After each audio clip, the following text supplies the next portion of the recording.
Participantes, tengan cada uno de ustedes muy buenas tardes. El Instituto de Ingeniería Aplicada les da la cordial bienvenida a esta tercera conferencia titulada Sostenibilidad Integral en la Industria Minera, Implementación de Ecosistemas Saludables para el cierre de minas y recuperación de suelos, a cargo del ingeniero David Borjas. Esta conferencia se divide en dos secciones principales. La primera aborda los desafíos actuales y futuros de la actividad minera desde la perspectiva de la sostenibilidad.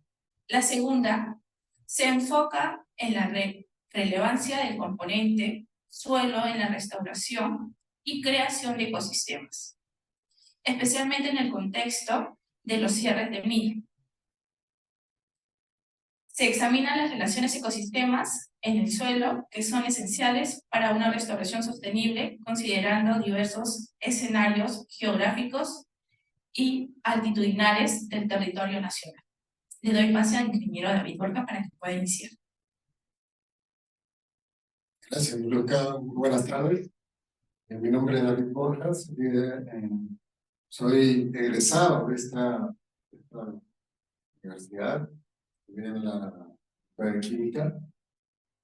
Soy licenciado en Química, pero he estado ya muchos años en mi carrera profesional vinculado a la actividad minera y últimamente vinculado al tema de la certificación ambiental de proyectos mineros en el SENACE.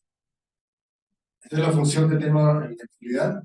La minería es una actividad que me vino a nacer. Yo nací en Puerto San Juan, Marcona.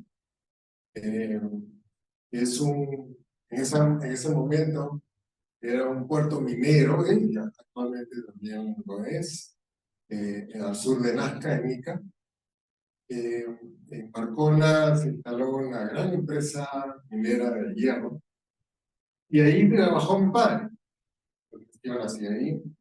Nací rodeado de un ambiente compuesto básicamente por tierra, arena y rocas. Pero no cualquier tierra, era una tierra salada. Marcona, la tierra es salada. Entonces, pero unos kilómetros más allá, ya comienza a formarse las lomas. Cuando hay la temporada de neblina, la duna de arena se reverdece. Entonces, ese inicio, de alguna manera, me formó. Luego, más adelante, decidí estudiar ciencias, tuve algún interés por la geología, pero finalmente estudié química. Luego obtení una maestría en gestión ambiental y finalmente luego de pasar por diversas industrias, la industria de alimentos, la industria química y la gestión de proyectos, la gestión ambiental minera.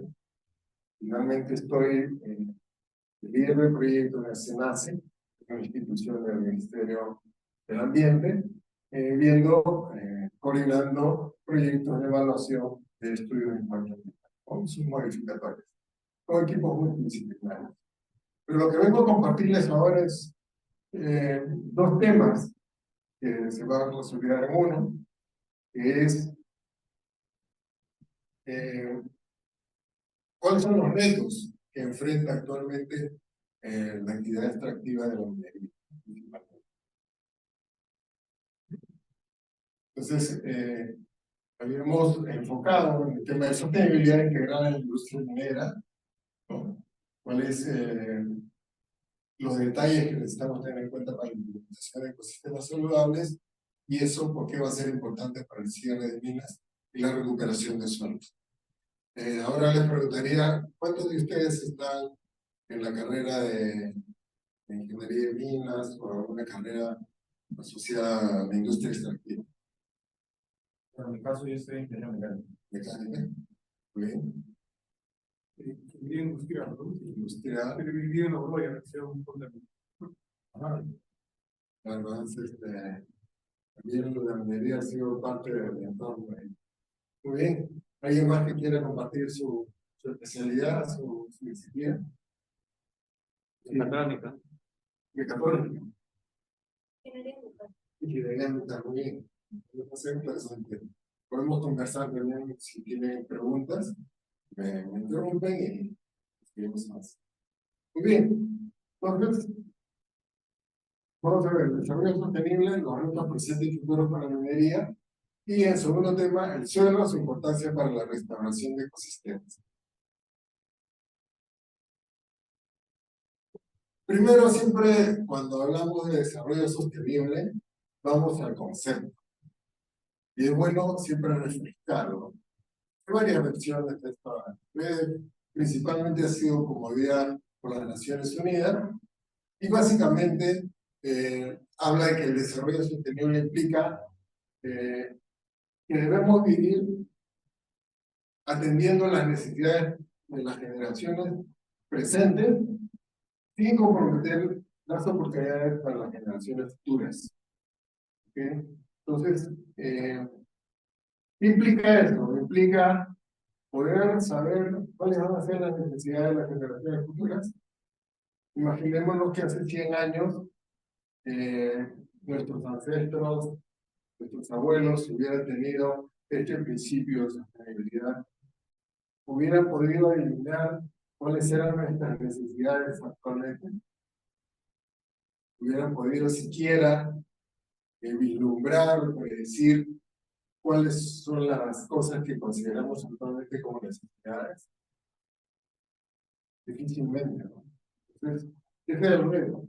La generación presente debe cuidar el ambiente para la generación futura en el entendido que hay cosas básicas que deberían mantenerse. Y una de las cosas básicas que deben mantenerse son, vamos a ver más adelante, los servicios ecosistémicos que encontramos en la naturaleza. Luego, para ilustrarles por qué tenemos actividades extractivas, por qué tenemos actividades de producción industrial. Yo cuando estaba terminando la carrera de química, me pregunté, ¿no? Dado que la mayor parte de los problemas ambientales que en esa época estaban en boga, tenían que ver con sustancias químicas los derrames, hidrocarburos. Mi preocupación como químico era, bueno, yo voy a trabajar en desarrollar productos que sean amigables con el medio ambiente. Y luego terminé mi carrera, comencé a investigar sobre el tema y me encontré con lo siguiente, ¿no?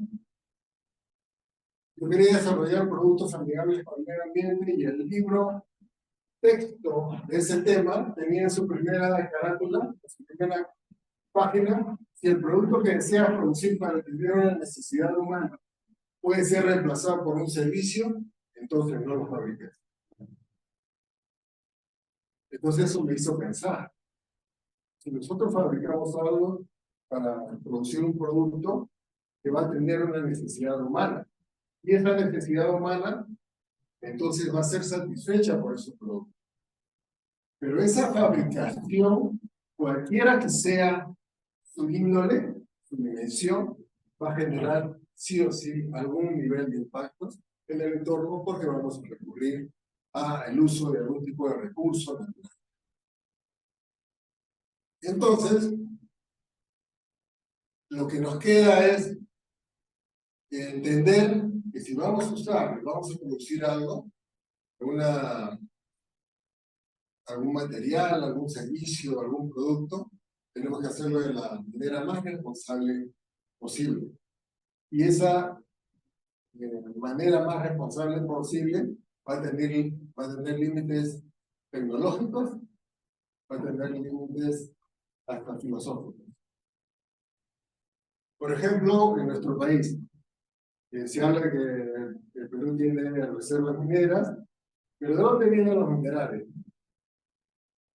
Básicamente al haberse formado la cordillera de los Andes, a través de actividades volcánicas, la presencia de los minerales en el magma de la Tierra ha salido a superficie, formando toda la cadena de montañas que nosotros identificamos en los cordilleras de los Andes. Inicialmente han sido volcanes que se han ido erosionando, ya sea por glaciación o por la misma actividad de las precipitaciones y las lluvias, deslizamientos, etc. Entonces, esa es la razón por la cual en nuestro país la actividad minera está centrada en la sierra de los Andes. ¿Por qué? Porque la geología ha hecho que de ahí sea donde se han salido los recursos que vienen del interior de la Tierra. Diversos tipos de minerales, etcétera, que van a separarse por diversos procesos. La geología lo define. Y siendo un corte de nuestro país, tenemos diversos tipos de digamos, niveles. Desde el nivel del mar hasta la selva, vamos a pasar por diversos tipos de altitudes, ¿no? Las lomas, Yunga, el sistema Quechua, Suni, la Puna, la Jalca, con diversas condiciones de precipitaciones. Entonces, esa actividad de formación de la cordillera de los Andes ha estado muy vinculada durante mucho tiempo con las precipitaciones y las actividades tectónicas, ¿no?, que caracterizan a nuestra zona. Entonces, hemos ido definiendo este tipo de niveles, ¿no?, en los cuales vamos a tener mucha precipitación, mucha lluvia por un lado, hasta incluso a nivel de altitud, y en el otro lado vamos a tener casi el mismo nivel de altitud, pero casi nada de precipitación. Estamos hablando de la costa. Entonces, eso ha formado que primero se defina la geología que caracteriza a nuestro país, situaciones de predominantes de minerales en las montañas, los Andes, y por erosión, muchos de esos minerales se han derivado ya sea hacia la cuenca del Amazonas, del Atlántico, o hacia la podemos tener centros mineros en la costa. Y las características hídricas, obviamente, han configurado la formación de cuencas. Entonces, también podemos ver que esas cuencas se dividen, ¿no? Una zona que va hacia el Pacífico y una zona que va hacia el Atlántico. Y en el medio está la cordillera, que divide esas dos zonas. También tenemos la meseta del Collado de la Titicaca, que tiene su propia característica.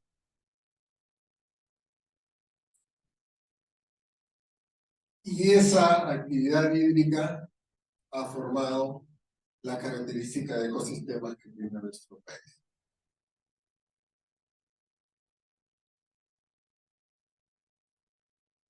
Entonces, la actividad minera es una actividad que busca obtener los recursos del subsuelo, ya sea por minería superficial o minería subterránea. Hay características principales en cada una de estas actividades, pero las principales, las más destacables son las relacionadas a la remoción de suelos. Por ejemplo, en la minería superficial es más intensivo que en la minería subterránea. Se requiere mayor cantidad de accesos. En minería subterránea está enfocada la explotación en bocaminas, se requiere ventilación. En ambas actividades se tienen depósitos de monte en superficie Y en el caso de minería subterránea, hay depósito de desmonte también interior mina como parte de relleno. Y también en minería superficial se ha comenzado a aprovechar, por ejemplo, tajos que ya no tienen valor mineral para explotar, para volver a regresar ahí los desmontes, ¿no? Aprovechar ese espacio que se está quedando. Luego vienen los relaves, y también minería superficial se dispone en superficie, o también se pueden disponer en alguno de los tajos que ya la operación no va a operar. Y en el tema de minería subterránea, también se disponen en relaveras en superficie o como relleno de mina en el interior de la mina. En ambos casos hay siempre un potencial tratamiento de drenaje ácido de la roca, que es uno de los elementos de mayor preocupación en la actividad minera, debido a la huella que este proceso químico puede generar en el ambiente. Algunas ilustraciones de la actividad minera superficial, con grandes extensiones, y la actividad minera subterránea enfocada en el interior, como su propio nombre indica. Cada uno tiene sus propios riesgos. Entonces, las rocas que contienen el mineral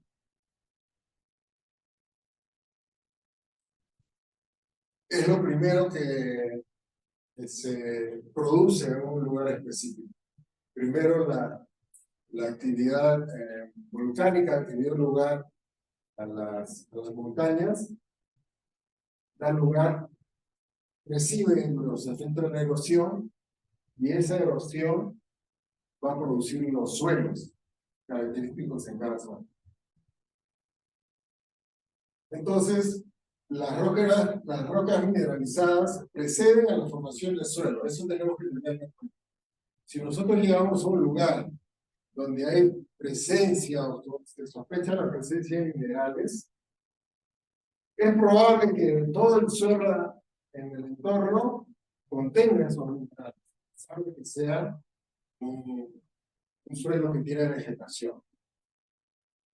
Segundo, la composición del suelo pre-proyecto, la mineralización, es altamente probable que tenga minerales como metales pesados con tóxicos de vidrio. ¿Por qué? Porque es de la misma roca en la cual se han formado esos suelos. Luego, hay que tener en cuenta que la microbiología del suelo, o sea, me refiero a las bacterias, a los hongos y a los animales, a los microbios que hay en los suelos, es que asociados con la flora local, ya se han adaptado durante miles de años a manejar, encapsular y aprovechar esos minerales. O sea, se han adaptado a la zona. Por ejemplo, si nosotros estamos en la puna, donde crece ichu, ese ichu, si la zona es una zona mineralizada, se ha adaptado durante miles de años a esas condiciones. Entonces, sus raíces están adaptadas a ese suelo, y con ellas las bacterias y otros organismos característicos de ese suelo, que se han adaptado a manejar ese nivel de acidez del suelo, ese nivel de presencia de metales. Entonces, cuando llega el hombre con sus actividades, va a generar, ya sean estas actividades como carreteras, viviendas, minería, agricultura, ganadera, alteran el equilibrio que se ha logrado durante miles de años, y esa alteración del equilibrio va a generar el riesgo de que esos minerales se liberen a los alimentos, plantas y a los cuerpos de agua, obviamente. Porque es algo que hay que tener en cuenta mucho en nuestro país. Porque la base de los suelos, de los cuales estamos viviendo podría ser una base de origen mineralizado. Mediante Decreto Supremo 11/2017 UNAM, se establecieron estándares de calidad ambiental para suelo, que tiene varios parámetros orgánicos, inorgánicos, hidrocarburos, etcétera, pero principalmente define parámetros de los niveles de metales como arsénico, bario, cadmio, cromo, mercurio, plomo, que se comparan con normas, con estos valores, ¿no?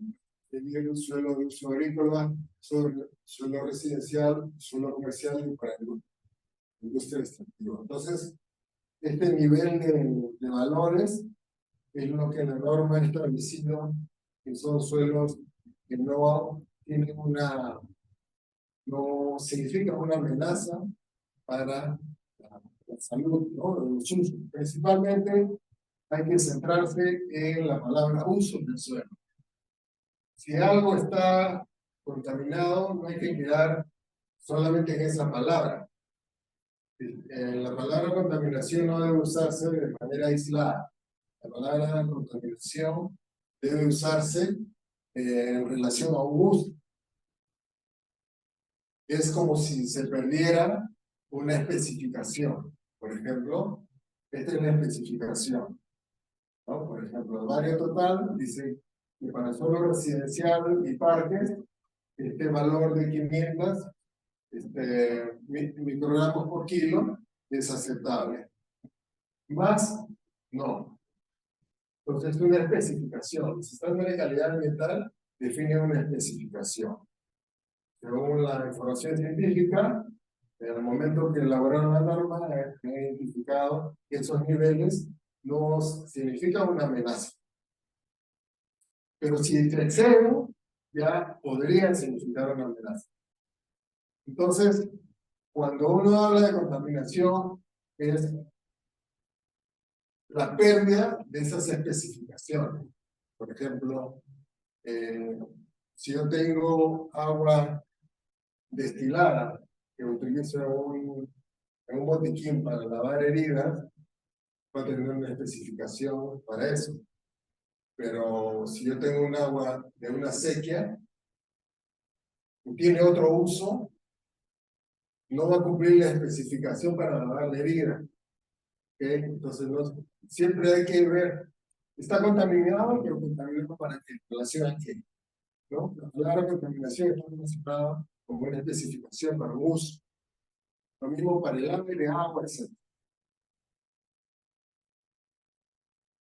Uno de los fenómenos que caracteriza a las rocas mineralizadas a nivel mundial es el potencial de generación de drenaje ácido.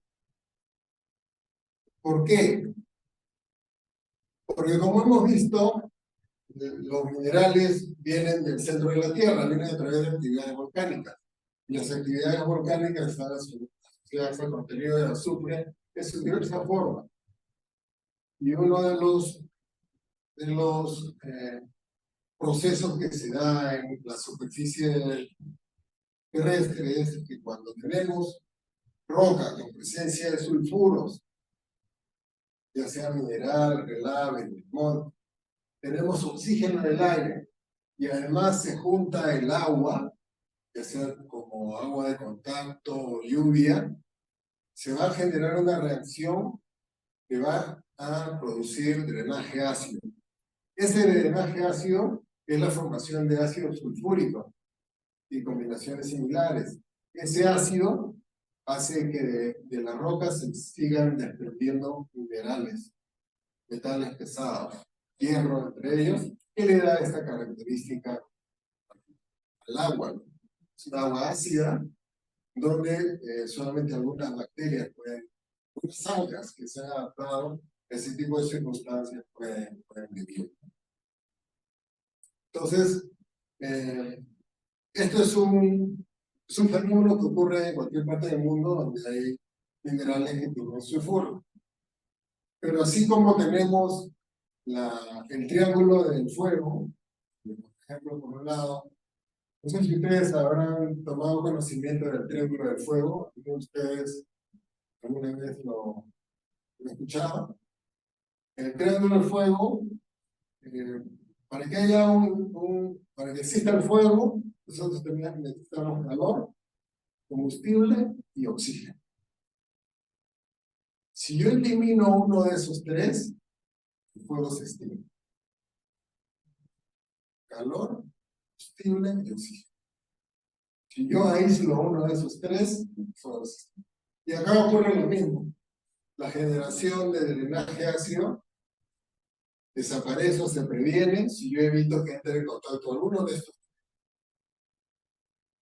Por eso, si yo tengo sí o sí rocas, sulfuros o relaves, puede estar en contacto con el agua, pero si yo no permito que entre en contacto con el aire, no se va a generar drenaje ácido.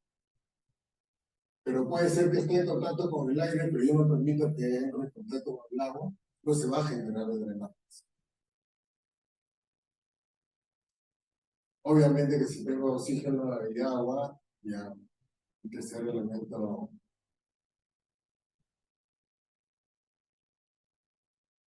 junto con el tercer elemento voy a generar esencialmente drenaje ácido. La velocidad con la cual se genera este drenaje ácido va a depender de muchas circunstancias. En algunos lugares puede ser rápido, en otros lugares puede durar muchos años. ¿Por qué? Porque la roca no es una roca pura.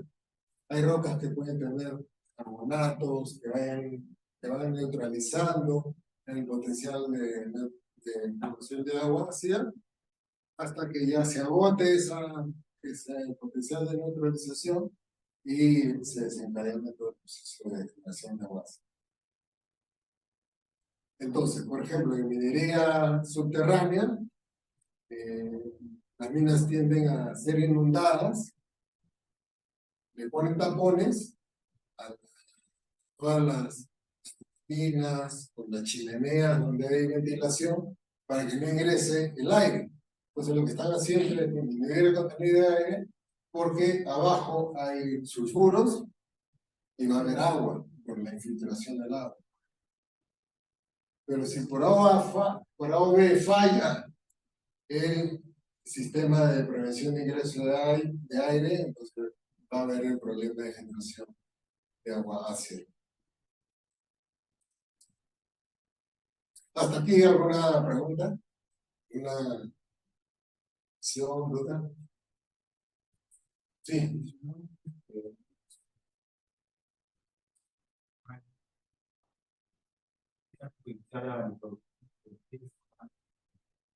Eso es siempre va a ser así, Sí, correcto. Vamos a ver más adelante, voy a tratar ese tema, porque la microbiología del suelo es un aspecto que como sociedad hemos soslayado o hemos explorado. Y los retos, como vamos a ver, para generar ecosistemas sostenibles al futuro, es recuperar ese conocimiento y ese reconocimiento del suelo como un ecosistema sensible. Porque las redes de interconexión que se producen a nivel de las raíces del suelo, entre las bacterias, hongos, los insectos, ácaros que hay en el mismo, esa red es muy sensible. Si uno le pasa el arado a un suelo que ha estado miles de años solamente compitiendo con las raíces del lichu, ya rompes, ingresa oxígeno más del acostumbrado, esas bacterias, esos hongos rápidamente son sensibles y van a morir. Ese suelo va a perder esa fuerza que tiene la microbiología y que desarrollaron durante miles de años para tener hijos y retenidos a los metales pesados. Entonces, este es un esquema que resume lo que hemos estado hablando, ¿no? Por ejemplo, la roca madre, que es la base rocosa, es la que tiene normalmente el mineral de interés. está representado por esta línea roja, ¿no? Una vela, cualquiera sea el mineral, puede ser oro, plata, estaño. Y luego esa roca se ha ido moliendo por la erosión y ha generado un suelo mineralizado más profundo que es producido en base al suelo que está eh, a niveles más profundos. Entonces, básicamente va a tener acá algún nivel de concentración de este mineral de interés. Pero este suelo mineralizado se ha ido transformando con la ayuda de la vida en un suelo orgánico donde las plantas han podido establecer su hábitat y la fotosíntesis establecer una red simbiótica con los microorganismos del suelo. Entonces, la actividad minera, con la finalidad de obtener esta beta, este producto, hace todo el desglose. Retira el suelo superficial, retira los desmontes, procesa el mineral, genera residuos, requiere reactivos, finalmente para obtener acá el mineral. Generamos relaves, genera roca, monte, residuos peligrosos, residuos orgánicos, el almacén de suelo superficial o topsoil, que es el suelo que se retira acá con las plantas. Por ejemplo, acá las plantas se retiraron, ya están muertas. Pero nuestro conocimiento, ingeniería a nivel, en los últimos años, han considerado que al retirar este suelo superficial, nos va a esperar que pase todo el tiempo de explotación de la mina para volverlo al lugar, hacer una revegetación y todo va a funcionar de manera como al inicio. Pero este suelo, como vamos a ver, es un suelo complejo en vida, complejo en composición, que hay que aprender, y ahí hay una gran oportunidad para la academia, para investigar, desarrollar nuevas tecnologías de cómo obtener y mantener la potencia de estos suelos hasta que la mina los necesite. Porque el suelo superficial es el elemento clave para que la empresa minera sustente que cuando acabe su operación va a estar todo como estaba inicialmente. Entonces, ¿hay alguna pregunta? Sí.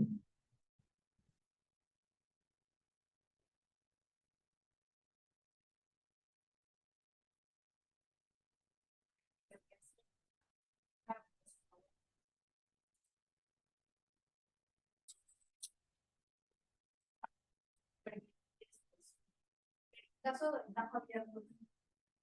Ya, el tajo abierto se utiliza en coberturas, ¿no? Por ejemplo, se puede cubrir de alguna manera. Primero, hay que ver qué componente cada tajo abierto se va a cerrar. Normalmente los tajos se nivelan y se les coloca una capa impermeable, normalmente arcilla, se compacta y se le coloca topsoil si es que se pretende que esa zona se revegete. Si no hay condiciones, muchas veces se lo deja tal cual, como es una roca, como un hueco. Para lo cual tendrían que evitar y asegurar que esa zona pueda ser usada para algún tipo de actividad. Vamos a ver más adelante cómo hay propuestas en otros países de cómo generar alternativas a estos temas. Otra opción que se viene dando es estos tajos, rellenarlos con el desmonte. O sea, mover el desmonte que tenía almacenado en un lugar y llenarlo en los tajos de tal manera que se recupere lo más que se pueda, que se cierre lo más que se puede ese forado, ¿no? De tal manera que se pueda tener un mejor manejo para el cierre. Entonces, cada caso va a tener sus particularidades, donde se requiere, pues, creatividad, de ingenio y, obviamente, ingenieros como usted. También hay la modalidad de convertir los tajos en lagos, o sea, de llenas de agua. Entonces, ahí tú dirías, bueno, la fórmula tengo mineral, me lleno de agua, y va a haber aire. Entonces, este es el riesgo. En algunos casos lo que hacen es mantener una gran capa de agua, de tal manera que se limite la difusión del oxígeno hacia donde está el mineral o la roca mineralizada, de tal manera que puede tener roca mineralizada o roca con sulfuros y tienes agua, pero el oxígeno va a ir, estabiliza. Sí, claro. También tienes que tener la convección, tener en cuenta la convección del agua, si hay vientos en la zona. En cada caso, entonces, lo que acá les mostraba es cómo cada uno de esos componentes va a generar un tipo de impacto, como de servicios ecosistémicos, de cobertura, potencial de generación de energía. Y acá, en estas líneas punteadas, van a estar los controles y las medidas de manejo. Esta es la tecnología de gestión ambiental que debe haber una actividad, en este caso, extractiva. Y en toda actividad humana que sea productiva o extractiva, pues tienes que tener bien claro cuáles son los potenciales impactos que puede generar tu actividad y cuáles son las medidas para disminuir ese impacto, o minimizar o transferirlo. Entonces tenemos impacto en calidad del suelo, del paisaje, impacto en calidad del aire, impacto en cantidad de agua, que va a implicar impacto en la biodiversidad, y ese impacto de la biodiversidad termina impactando la estructura socioeconómica, política y cultural del entorno donde está la actividad. Y además, mire, incluso en la extracción del mineral genera impactos, ¿no? Generación de empleos, despidos, o utilidades, o aportes voluntarios, contratos, expectativas, demandas, provisión de cierre. Y todo eso genera un impacto en la estructura socioeconómica política. Entonces, la actividad tiene que balancear sus impactos versus objetivos ambientales, cuáles que le corresponden, ¿no? Entonces, aquí está la clave. Los controles y manejo, controles y medidas del manejo, está el manejo responsable de un proceso extractivo y de una empresa, ¿no? Cómo aplica sus controles y sus medidas de manejo de tal manera que estos impactos no se den, o si se dan, se den a un nivel mínimo que pueda ser mitigado, puede ser compensado. Finalmente, este impacto en la estructura socioeconómica, política y cultural va a generar un impacto en el valor reputacional. ¿De quién? Valor reputacional de la empresa. ¿Cuánto vale el valor reputacional de la empresa? ¿No? Mucho más que el valor que tenga la bolsa de valores. Entonces, muchas empresas tienen acciones en la bolsa de valores y hay accionistas que ponen su capital para obtener rendimientos de esas de esas empresas, pero lo que no quieren es que esas empresas tengan un impacto en el valor reputacional, porque eso va a hacer que sus acciones. Entonces, el manejo responsable tiene un sustento, genera valor y puedes perder mucho valor. Este es el mismo esquema, pero cómo regresamos a la etapa de cierre. Las medidas de restaurar, promover la biodiversidad, restaurar, mejorar la cantidad de agua, restaurar y asegurar la calidad del aire, restaurar, mejorar la calidad del suelo y del paisaje, como genera un valor de uso del sitio para beneficios ambientales socioeconómicos, servicios ambientales, como van a lograr la recuperación de los servicios ecosistémicos, la recuperación de la cobertura vegetal, minimizar o eliminar la generación de drenaje ácido, la recuperación de la de drenaje, minimizar o eliminar la generación de sedimentos, y entre otros, por ejemplo,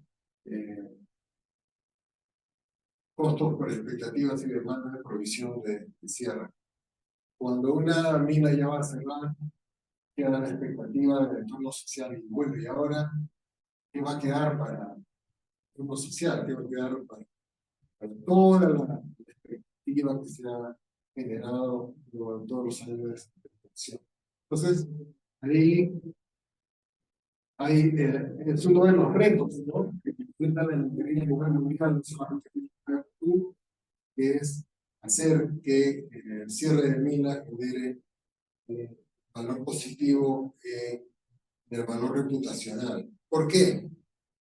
Porque con la globalización, una empresa que no tenga un buen desempeño de cierre en Perú o en Australia, no podría o va a tener problemas para abrir un nuevo proyecto minero en otra parte del mundo, porque su reputación los va a seguir. Entonces, son detalles que cada vez son más importantes desde el punto de vista de responsabilidad corporativa. Entonces, generar confianza en los grupos de interés para futuras inversiones. Hemos visto ya eliminando esos peligros para la salud, eliminando los impactos. Hay que planificar y ejecutar ejecución de cierre de mina, considerando desde el inicio de la construcción, antes de la concepción del proyecto, el uso socioeconómico de los servicios ambientales de la superficie social. Esto es una propuesta bien, podría decirse,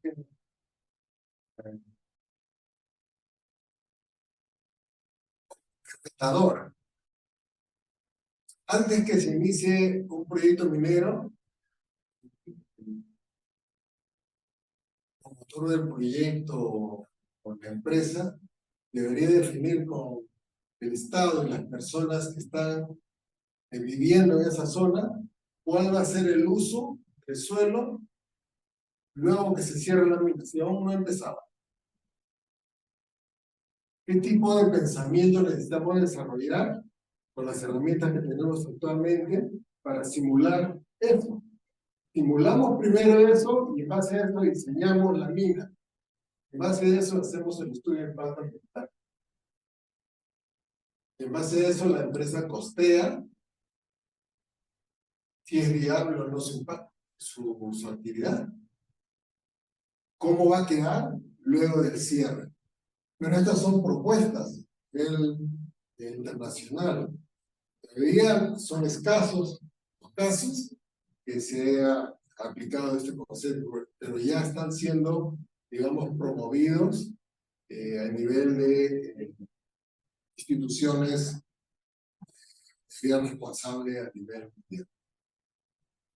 Entonces, diseñar y consolidar ecosistemas autosostenibles y resilientes en función del uso socioeconómico y los servicios ambientales de la superficie oceánica. Usar la fuerza de la naturaleza a favor de los objetivos del cierre de mina.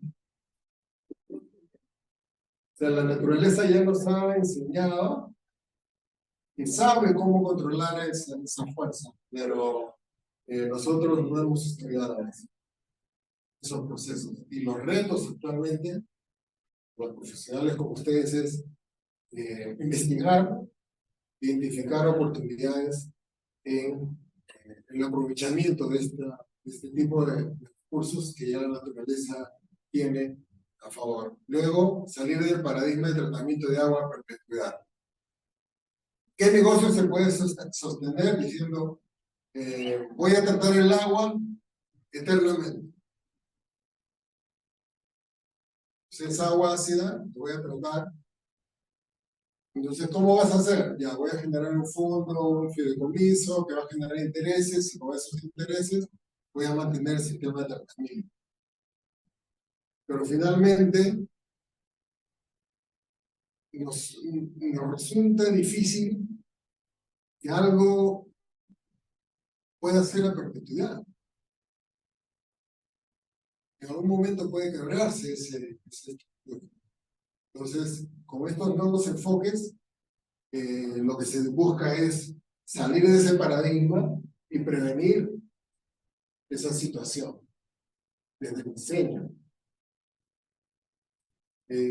Demostrar la efectividad del cierre ambiental y su sostenibilidad a largo plazo y dejar realmente el ambiente mejor de lo que inicialmente se había encontrado.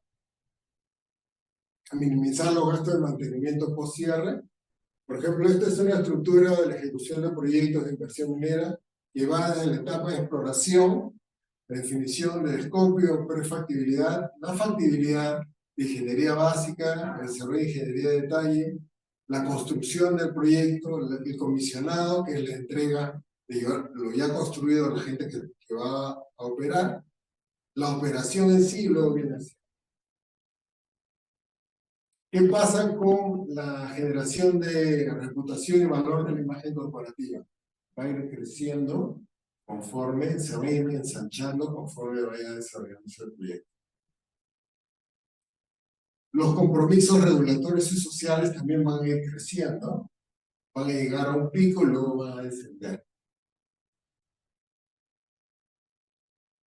Los costos ambientales y sociales también van a ir creciendo, van a llegar a un pico y van a descender o pueden mantenerse altos.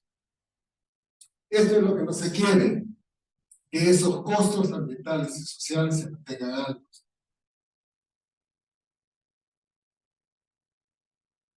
Ingeniero, Sí. hay una pregunta aquí que me comentan que dice, con respecto a la charla, ¿sería una buena idea el diseño de un riachuelo que salga del mismo río, utilizarlo y luego los desechos botarlos en contenedores? Habría que ver, ¿no? Porque a qué desecho se refiere. Porque estos desechos de la actividad minera son voluminosos, Ah, ok. requieren gran cantidad de manejo de maquinarias, espacios importantes para su disposición y principalmente su caracterización.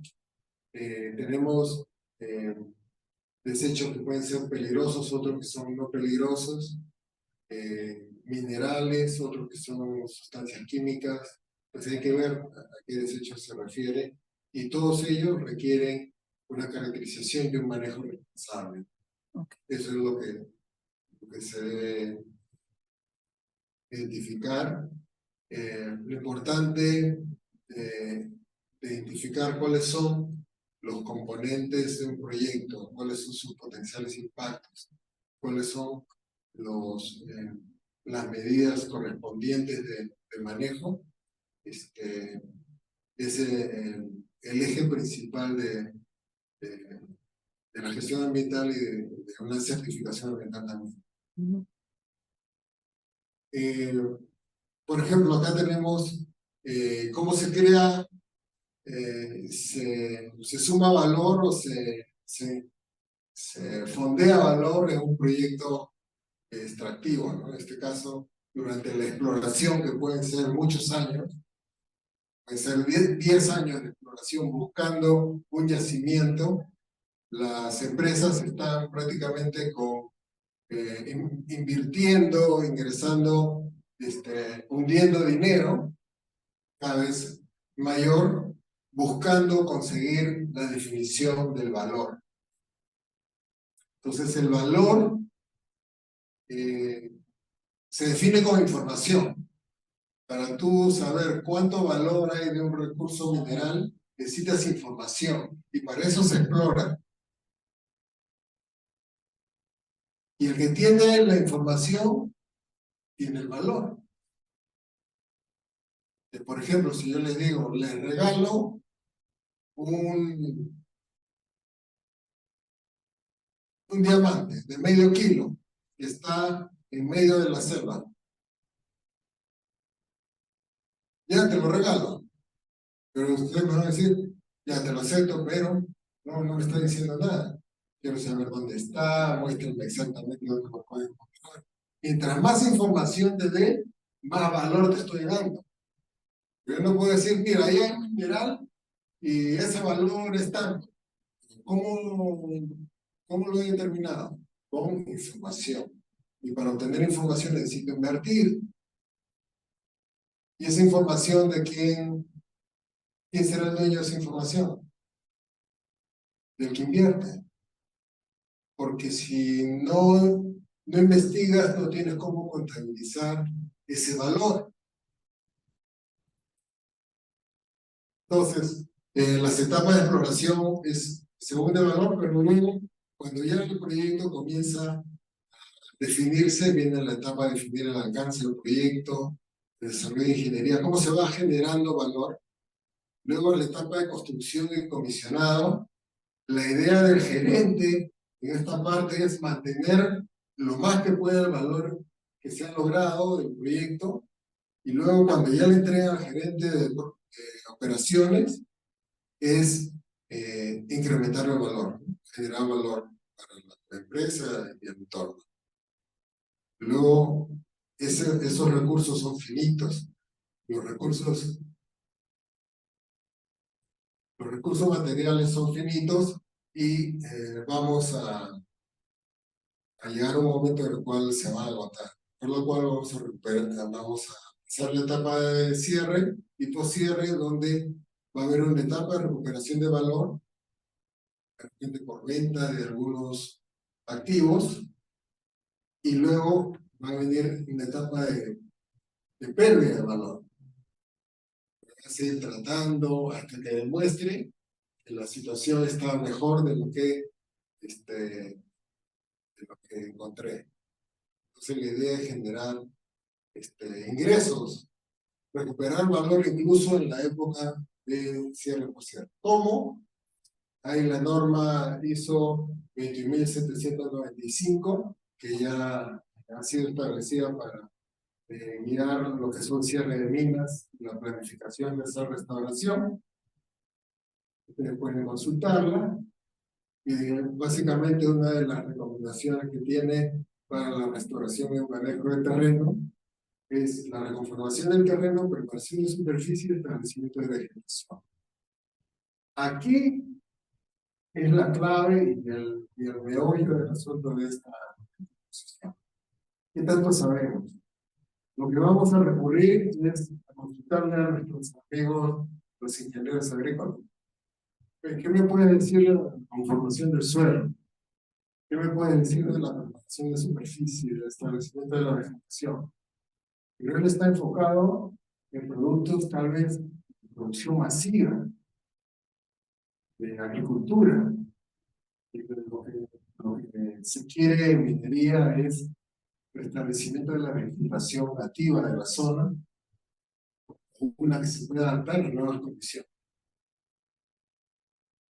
Entonces hay dos tipos de grupos de factores, los determinísticos y los contingentes, y los planes de cierre a nivel mundial se están centrando básicamente, y se han venido centrando en factores determinísticos, que son los, por ejemplo, darle estabilidad a los taludes, un buen estudio geotécnico, diseñar el drenaje para que no se acumule agua, tener bien mapeada la hidrogeología, el uso de especies vegetales conocidas, ¿no? No voy a usar especies nativas porque nadie las ha estudiado.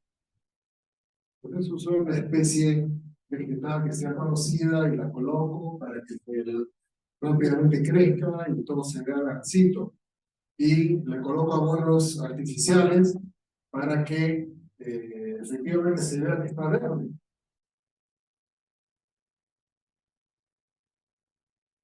Pero los factores que menos se tienen en cuenta son las funciones ecosistémicas, las áreas circundantes, el tipo y calidad y cantidad del suelo superficial, la capacidad de retención de humedad del suelo, influencia de eventuales ciclos de alta humedad y baja, y sequías, que son aspectos sistémicos, ¿no? Ecosistémicos que tienen que formar parte de nuestro entendimiento.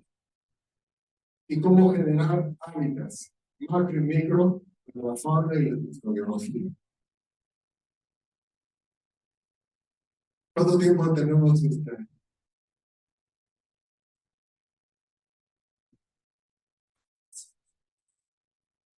pero sí, ya estamos viendo los aspectos más claves.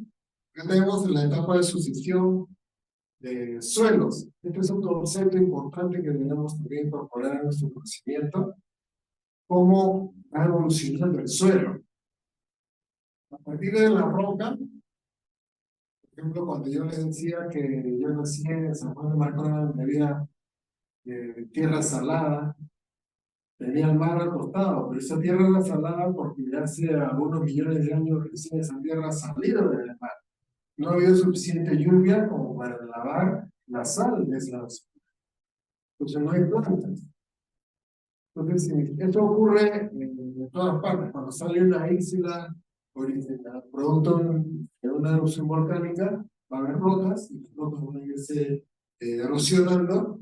Eventualmente, cuando todo se fríe, las bacterias van a ser lo primero que van a llegar. Luego, y acá en esta tabla van a ver, por ejemplo, la relación, ¿no? Por ejemplo, cuando tenemos roca desnuda, la relación es 10 bacterias, 10 unidades sobre hongo 0, líquenes.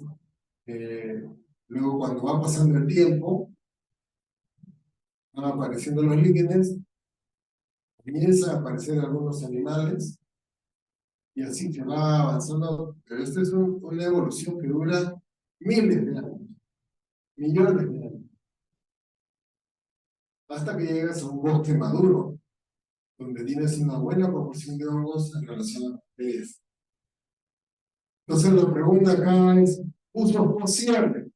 ¿Cómo voy a llenar estos cuadros? ¿Qué voy a poner? Este es el ejercicio. Hay que ver en cada caso.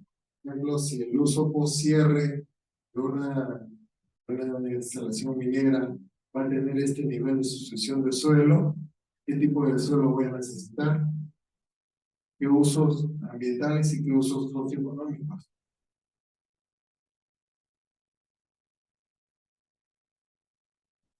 Por ejemplo, tuve la ocasión de Corea, ver las actividades, Corea del Sur, ver las actividades de conversión de cierre de minas que habían hecho ya. Ellos tuvieron un boom en los años 70 sobre explotación de minería, básicamente, principalmente sin y carbón, que les dio el impulso para hacer la sociedad industrial que son ahora. Luego se encontraron muchas minas abandonadas y que estaban generando los problemas que ya les he comentado. Entonces, tomaron acción como el Estado y definieron, ¿no? Es un uso posterior. Ya estaba todo explotado, ahora ¿qué hacemos? Entonces, generaron centros culturales, artísticos, hoteles, casinos, resorts, invierno.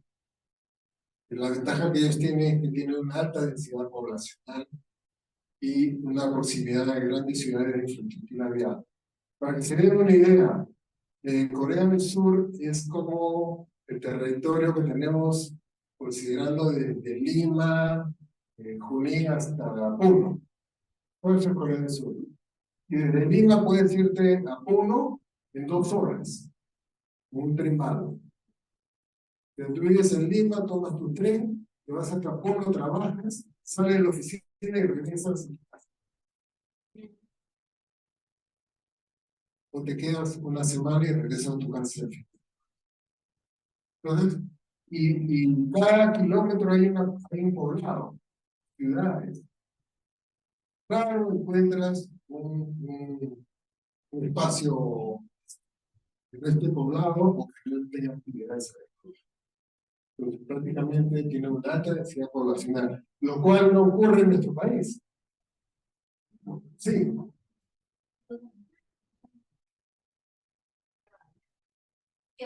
es cierto. La extracción, pero entiendo, o sea, lo recubren ya sea a tajo abierto o excavación interna a socavón, pero luego no, o sea, lo recubren, pero no con graves, no con, ni tampoco con desechos, sino como que lo vuelven a construir. Va a depender del mineral, perdón, del material que tengan disponible.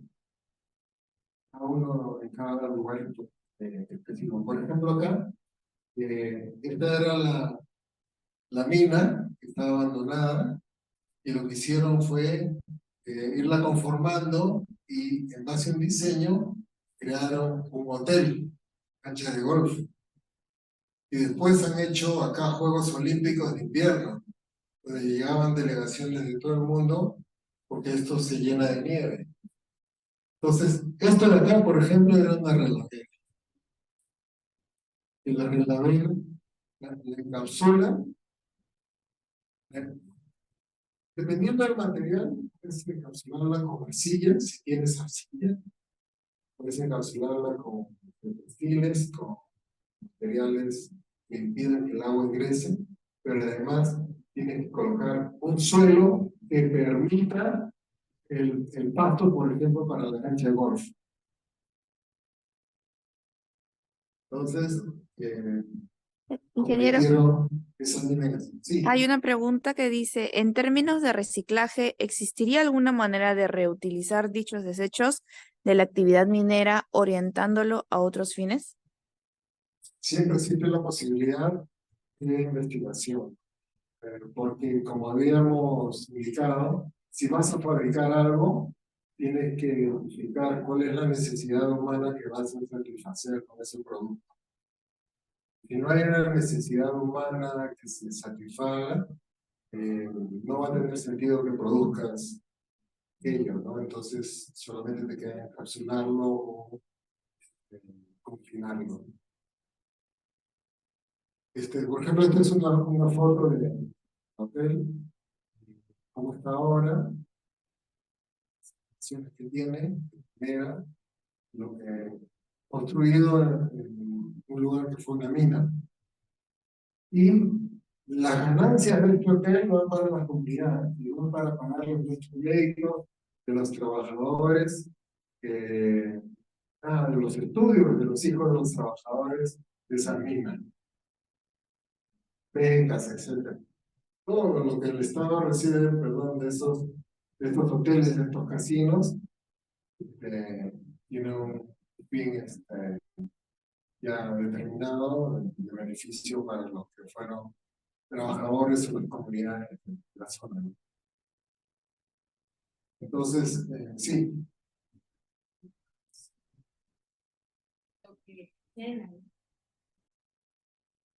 Sí, en este caso, la relavera ha sido encapsulada. No, sí está abajo. Sí, está abajo, claro. Porque, o sea, hace poco fue una clase en la desacción marina, ¿sí? Claro. Que era una relavera que estos claro, sopló y... Entonces, o sea, cuando vi eso como que fue recontra impactante, Claro. pero no sé qué tan seguro es eso. O sea, supongo que tiene ya varios años, ¿no? Porque empezó 2011, si me equivoco, y sí hasta ahora, ¿no? Pero qué tan seguro es eso. Claro. Por eso cada sitio minero va a tener que tener su análisis específico para ver cuáles son los riesgos de las instalaciones. En base a eso, diseñar cuál es la ingeniería que mantenga esa estabilidad y el uso que se requiere dar. Por ejemplo, ¿cuál es el problema en el Perú? Tenemos poca densidad poblacional. Entre una unidad minera, ¿no?, y grandes ciudades, a grandes distancias, cosa que no ocurre en Corea. Tenemos una limitada infraestructura vial, tenemos una concentración de los centros mineros en la cordillera, pero tenemos oportunidades, ¿no? Establecimiento de nuevos ecosistemas de altura, bonos de carbono, el tema de manejo de suelos, y estos nuevos ecosistemas también pueden ser puntos de atracción del turismo de aficionados a aves, por ejemplo, o para investigaciones científicas, que al final pueden generar eventualmente oportunidades de negocio local. El tema del financiamiento hídrico y conservación de agua del proceso de glaciares también es una oportunidad para las actividades de cierre de minera.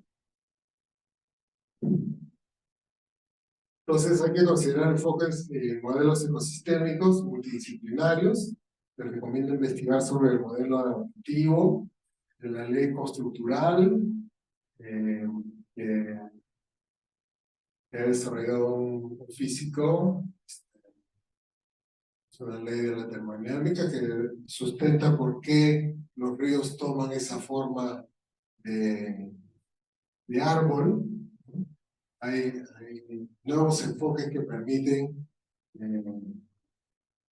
conocer por qué la naturaleza se estructura, cómo se estructura y cómo podemos aprovechar esos desarrollos para diseñar nuevos ecosistemas. La producción de tecnosoles, que son suelos diseñados y producidos, ¿no?, con alguna finalidad. Debemos identificar que el suelo superficial autóctono es más valioso y estratégico del que imaginamos para preservar y generar valor, y según la experiencia mundial, pues este suelo es escaso o limitado, por lo que el inventario que se tiene normalmente va a ser insuficiente para el desarrollo de actividades especiales. Hay que caracterizar, bueno, tener en consideración la producción y mantenimiento de ese suelo, sea lo más autosostenible posible, dado que lo que menos se quiere es seguir generando ahí actividades que dependan de la actividad humana. Entonces, hay que cambiar el enfoque de agricultura forestal, el enfoque agrícola forestal, e introducir un enfoque ecosistémico y de permacultura. Capitalizar el cierre de mina como estrategia climático, es el concepto de carbono, cosecha y autorregulación de agua, y acelerar el concepto de evolución del suelo y generar nuevos ecosistemas resilientes. ¿Qué significa resilientes? Que por sí solos son capaces de aguantar los cambios y de recuperarse de esos cambios. Estamos teniendo estos días este tema de los incendios forestales. Son parte de la naturaleza que haya esos incendios. Van a ver que luego de estos incendios la naturaleza se recupera con mayor aceleración, y eso es porque estos incendios tienen un mayor contenido de carbono en el suelo. Y vamos a ver acá ya en la última parte de la importancia del suelo. El Ministerio del Ambiente, la SEFOR, ha definido cuáles son los ecosistemas frágiles, y hay que ver, pues, si en el lugar donde se va a desarrollar una actividad hay algunos de estos ecosistemas frágiles que van a implicar realmente un reto, ¿no?, para poder manejar esa operación y los costos que esto va a implicar. Pero todos los ecosistemas frágiles están compuestos de componentes bióticos y abióticos, Y dentro de los abióticos tenemos los componentes minerales y los restos orgánicos. Y de estos restos orgánicos tenemos los restos de celulosa, carbohidratos, otros de origen biológico, restos de carbón. Por ejemplo, estos incendios forestales van a dejar bastante carbón en el suelo y los ecosistemas los aprovechan, sumado a los componentes bióticos que son la flora, la microbiología, son los elementos clave para el sustento de un nuevo ecosistema. Si nosotros aprendemos a manejar estos elementos, a diseñarlos, a conocer cómo funcionan, podemos arrancar un ecosistema y dejar que se autosostenga. Esta es una imagen en un microscopio electrónico donde se ve una raíz y las bacterias que están pegadas a ella. Se preguntarán por qué he puesto una galleta ahí. Una galleta chiquita de chocolate. Algunos de ustedes seguramente ya hasta ahora le provocan un lunch. La idea es la siguiente: las plantas son expertas en fotosíntesis. Agarran el dióxido de carbono del aire, el agua, luz, y producen azúcar. Y el 40% de esos azúcares van a las raíces. ¿Por qué? Porque las plantas buscan atraer a las bacterias. Les dan galletitas para que vengan las bacterias a sus raíces. Buscan atraer, y detrás de las bacterias vienen los hongos, porque los hongos también se alimentan, ya sea de esos azúcares o de las bacterias. Entonces hay un ecosistema acá que le permite a la planta obtener nutrientes. Plantas que alimentan de bacterias, se alimentan de los hongos del suelo. Son los hongos del suelo los que le facilitan los minerales a las plantas. Y cuando nosotros a esta relación compleja añadimos alguna sustancia química, es probable que esta relación se rompa, ¿no? Es muy sensible. Entonces, tener en cuenta que la pérdida del suelo y la erosión es un problema grave a nivel mundial debido a la pérdida de contenido de carbono en el suelo.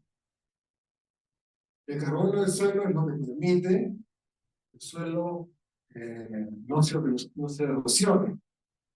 Pero ¿qué pasa? Después de la estadística global que se hizo una medición del 2001 al 2015, se identifica que países como Perú, Ecuador, Colombia, Venezuela, junto con otros, que podemos ver Australia, son países con un balance positivo de incremento de contenido orgánico del suelo, contenido de carbono orgánico en el suelo.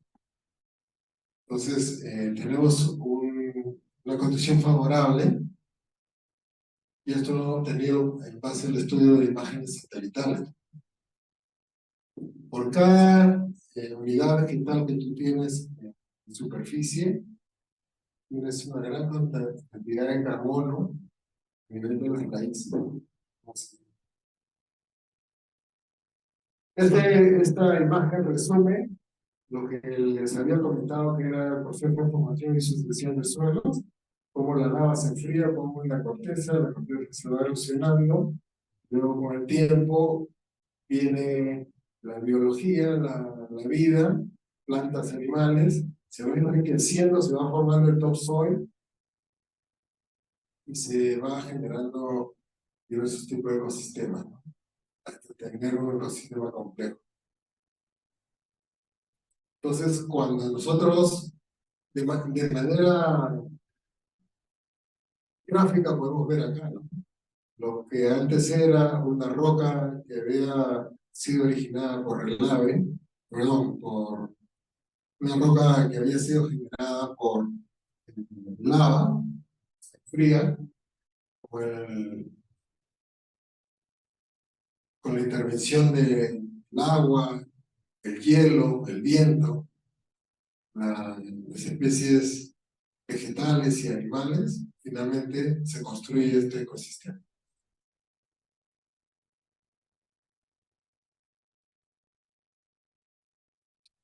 Un ejemplo de los ecosistemas que caracterizan nuestro país, en la costa, las lomas, la sierra, tenemos acá un poco de algo, ¿no? Y la selva, ¿no? La parte del monte. El topsoil, que es el suelo orgánico, es clave debido a que la zona donde se encuentran los proyectos mineros en su mayoría están por encima de los 3.500 metros sobre el nivel del mar, y este topsoil es escaso, es nuevo, porque la zona es relativamente joven en relación a la producción de suelo orgánico. Entonces, ¿qué pasa cuando removemos el suelo y lo almacenamos? Producimos un retroceso. En 2, 3 años que estamos haciendo la construcción de un proyecto eh, industrial o un proyecto minero o la construcción de una ciudad, estos ecosistemas, el suelo al removerlo lo regresamos estadio. Entonces la idea es cómo hacemos para recuperar eso. Entonces les traigo acá el gráfico que habíamos visto, la asociación de los suelos, el nivel del pH del suelo que caracteriza cada uno de estos niveles, que van desde la roca desnuda hasta un bosque maduro, y cómo va incrementándose el contenido de carbón en el suelo, con cada una de estas etapas de la asociación. La clave es construir suelos que sostengan estos ecosistemas, hacer el manejo del suelo orgánico en el suelo.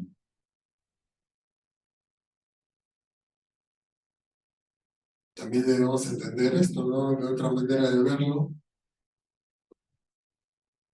es que evoluciona el suelo y lo complejo que se vuelve, con las raíces, con los ácaros, nematodos. El hecho de que haya bacterias y hongos en el suelo no significa que eso sea malo. Son seres vivos que también tienen un papel en la biología y actúan de manera simbiótica con las plantas. Si a las plantas las privamos de las bacterias y los hongos del suelo, las plantas van a morir. Si a los hongos, a las bacterias y a los hongos les privamos de las plantas, los hongos y bacterias van a morir o van a quedar latentes. Se rompe un equilibrio de una red muy sensible acá. Entonces, debemos entender que la evolución de los suelos es una evolución que va generando un incremento de carbón orgánico en el suelo de manera gradual, y el cual se va a acelerar cuando se encuentren ya con ecosistemas más complejos. Esta imagen muestra la relación que hay entre la cantidad de carbono que hay formando una planta y la cantidad de carbono que hay en la base, en las raíces. Acá hay interacción con bacterias, hongos, y otro tipo de seres vivos en el suelo, ¿no? Entonces, ¿dónde hay más carbono? ¿En la superficie o en el suelo? Dentro del suelo. Pero este carbono va a tener una profunda relación con la capacidad del suelo de hacer circular agua, hacer circular el aire. Un poco de la composición, hay una fase sólida y una fase que no es sólida en el suelo, pues agua, aire también es atrapado en el suelo. Sobre eso, conocer forma y cómo se puede diseñar suelos necesarios para producir nuevos ecosistemas.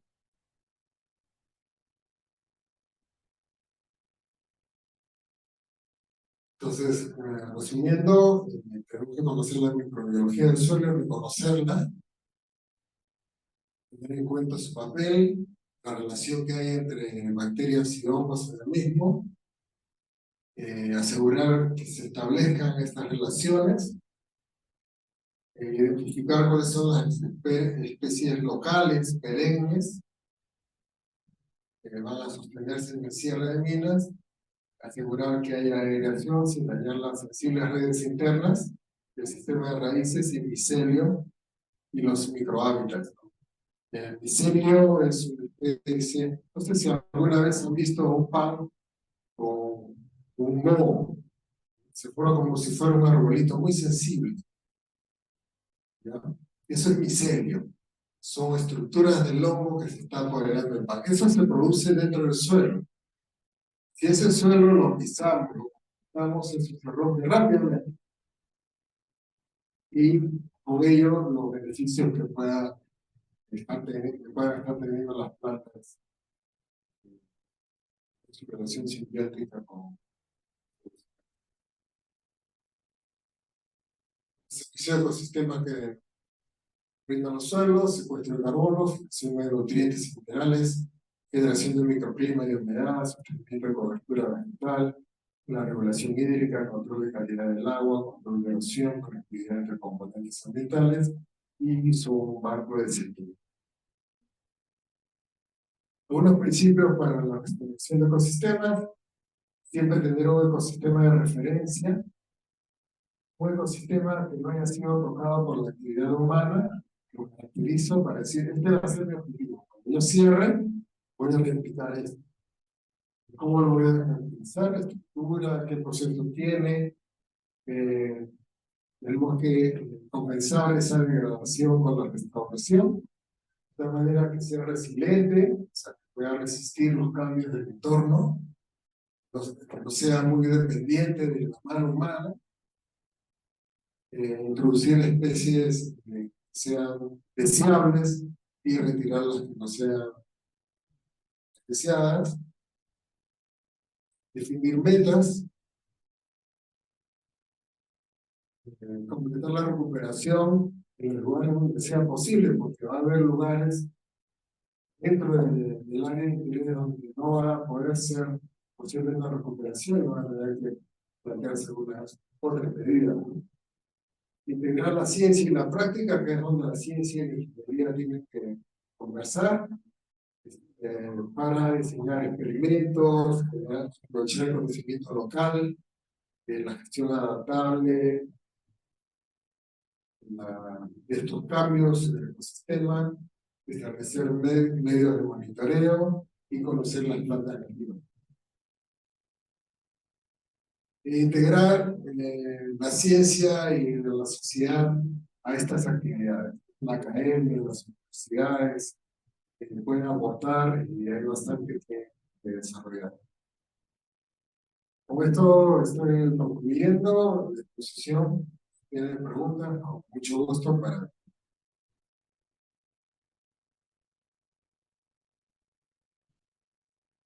Sí.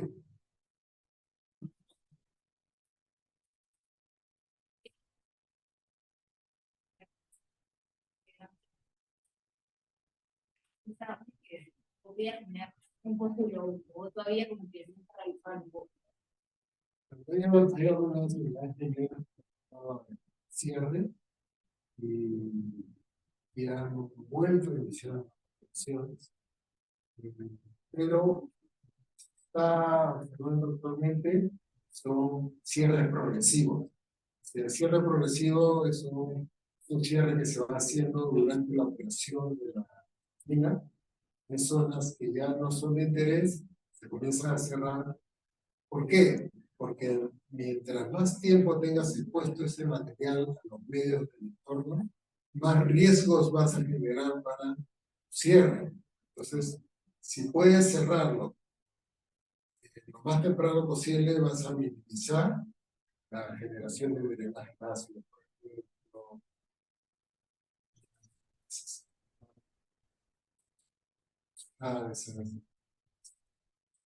Son materiales y seguros. Y lo que se busca es dejar menos lo más parecido a lo que se identificó en la línea base o al inicio del proyecto. Pero no se está trabajando en los usos ecosistémicos que se puedan tener o otro tipo de uso, como vimos en el caso de Corea, para estas instalaciones una vez concluidas las labores mineras que deben ejecutar el SLAC. Un tema futuro va a requerir mucho desarrollo y creo que es un tema que la generación de ustedes como profesionales tienen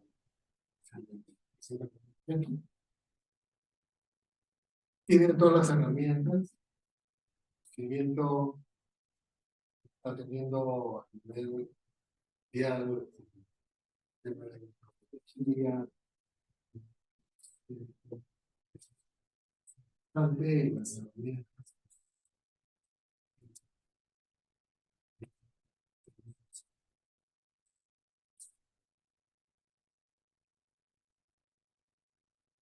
Sí, adelante.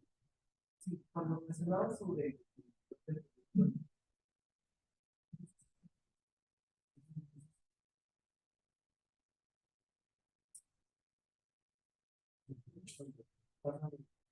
Claro, claro. Sí, los gráficos que mencioné en realidad son una aproximación de cómo es que se genera el valor, pero sí, detrás de eso tiene que estar el cálculo del valor de la toma de decisión y considerarlo como el cierre o cierre.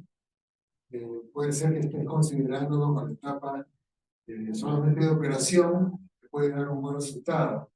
Pero si de pronto te vas más allá de la etapa de post-cierre, no has previsto esos potenciales problemas que estamos señalando, es probable que se vuelva un forado económico en la sesión y cierre el mismo. Y la empresa busque otros proyectos primeros, dar ingresos, y viendo cómo resuelve este problema que tiene todo el mundo.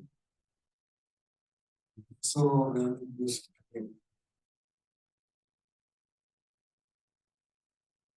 sí,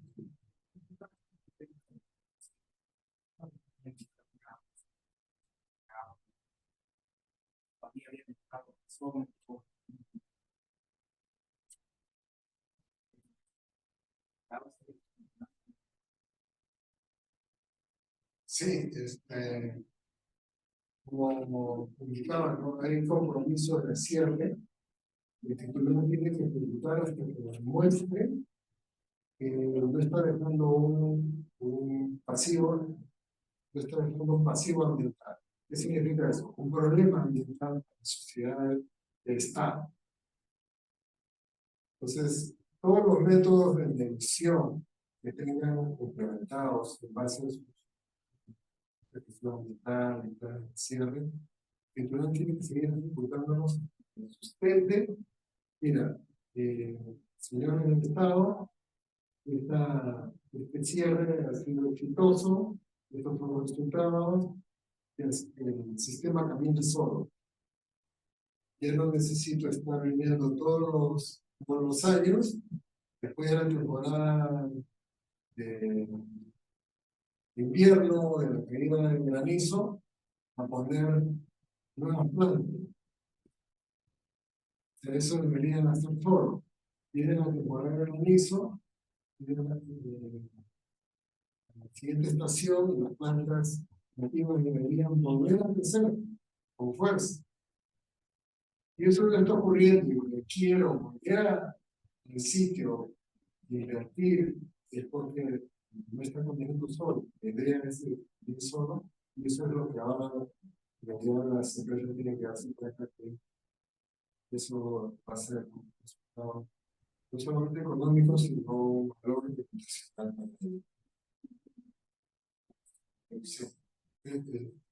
Estamos regresando a sustentar que no estamos en el pasado. La idea es que es un activo. ¿Qué significa un activo ambiental? Eso podría ser un motivo de otra charla. Un activo ambiental es algo que da valor ambiental y social y beneficio. Muy bien, gracias.